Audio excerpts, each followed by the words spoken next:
Hi, in this question, we have two forces from Newton's third law pair.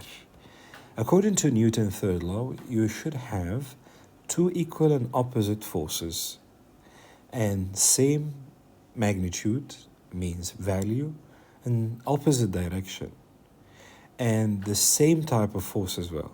So let me go through the choices.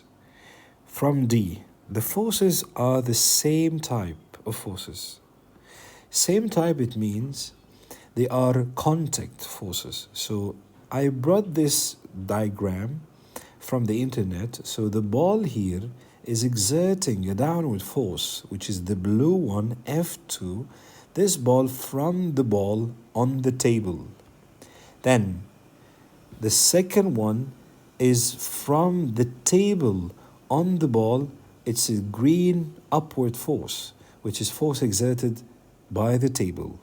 This is the meaning of the same type of force. D is a correct answer to support Newton's third law of motion. But here the examiner is asking for the not true. So D is a correct concept. We are looking for the wrong concept. For C, the forces act for the same time. It means once you place the ball on the table, so these two forces, they acting oppositely at the same time. It means simultaneously. So C is supporting Newton's third law.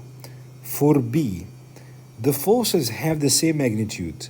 If you look at the size of the forces, so this is the size of force F2, and it's similar to the size of the force F upward, or you can say from here to here, which is this height, or the same value, similar to this one approximately.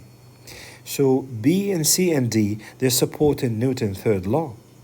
For A, the forces act on the same object. Here we have two objects, so definitely Newton's third law looking for two objects, not one object. So with no doubts, the correct answer for this question, not following Newton's third law, it's A.